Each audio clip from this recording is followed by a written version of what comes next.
Ever wondered why you often feel exhausted, dehydrated, or just plain off after a flight? It's not just in your head. Your body actually endures a series of challenges every time you take to the skies. Modern air travel might be convenient, but your body wasn't exactly designed for it. From the moment you buckle your seatbelt and prepare for takeoff, a chain of physiological stressors begins that many travelers aren't even aware of.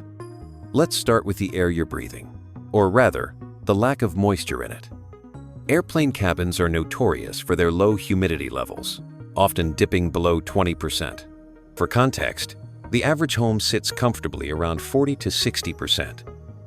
That drastic drop means your skin dries out, your eyes burn, and your throat gets scratchy. Your mucous membranes, your body's natural defenses against bacteria and viruses, dry out as well, making you more vulnerable to infections. The dry air accelerates dehydration, and that tiny cup of water the flight attendant hands you, nowhere near enough to make up for it. And it's not just about hydration. As your plane climbs into the sky and levels off at cruising altitude, something else is happening inside your body. Cabin pressure is maintained at the equivalent of 6,000 to 8,000 feet above sea level, much higher than what you're used to. That means the air contains less oxygen, and your blood oxygen levels drop. Most healthy people can tolerate it, but your body definitely notices. You might feel unusually tired, get headaches, or feel slightly short of breath. People with respiratory conditions or heart problems may find it even more taxing. Then there's the issue of being stuck in your seat for hours on end. Long-haul flights, in particular, can increase the risk of developing deep vein thrombosis, or DVT. This occurs when blood clots form in the deep veins of your legs due to prolonged immobility. It sounds rare, but it's more common than people think.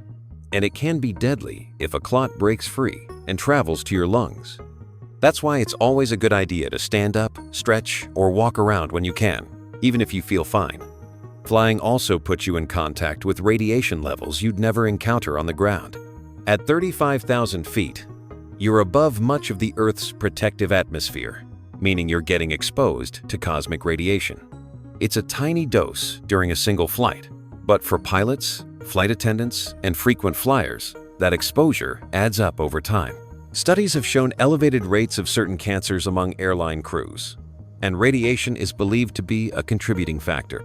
It's not something that should scare the average traveler, but it's a real biological stressor nonetheless. Then comes jet lag, that insidious feeling that your body just doesn't know what time it is. When you cross multiple time zones in a matter of hours, your circadian rhythm is thrown completely out of sync. You may be trying to fall asleep in a new destination when your body thinks it's noon. This disruption affects everything from your sleep quality to your mood, digestion, and even hormone regulation. Jet lag doesn't just make you tired, it can make you irritable, unfocused, and vulnerable to illness. Now let's talk about germs. Airplanes pack hundreds of people into a small, enclosed space. Yes, modern aircraft are equipped with high-efficiency particulate air, HEPA filters. And yes, the air is recirculated and filtered every few minutes. But even so, close quarters mean an increased risk of coming into contact with airborne viruses and bacteria. Surfaces like tray tables, armrests, and seatbelts can be breeding grounds for microbes, especially if they're not disinfected between flights. Many people find themselves coming down with colds or other bugs shortly after flying, and that's no coincidence. Another uncomfortable aspect of flying is the effect it has on your ears and sinuses. As the plane ascends or descends, the rapid change in pressure can cause a vacuum in your middle ear, leading to that familiar popping sensation or even pain. For people with sinus infections or allergies, this can be downright agonizing. The pressure differences can also lead to headaches and an overall sense of discomfort that persists long after landing. And let's not forget about your digestion. Have you ever noticed how bloated or gassy you feel on a flight? That's not your imagination. Gas expands at higher altitudes due to the decrease in air pressure, which can lead to abdominal discomfort.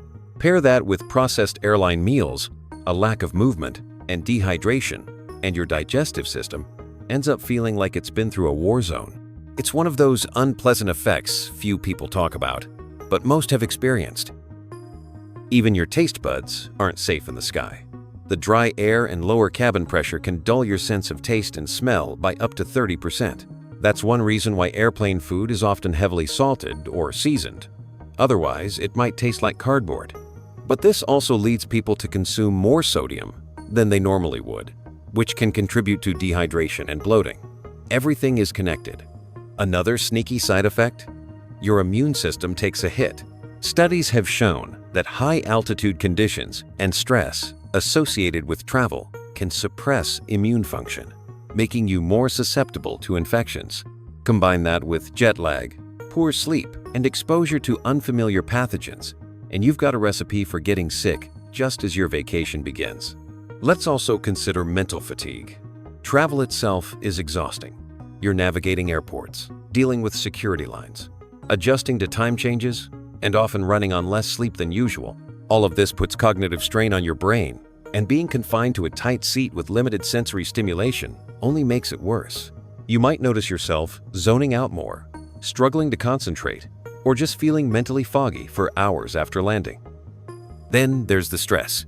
Even for seasoned travelers, the hustle of getting to the airport on time, worrying about delays, layovers, lost luggage, or just the sheer number of people in an airport can raise your cortisol levels. That stress has physiological consequences, particularly when combined with the physical stressors of flying. For people with anxiety, the experience of being trapped in a metal tube in the sky can also be a major trigger. So, why do we put ourselves through all this? Because flying is fast, efficient, and lets us explore the world.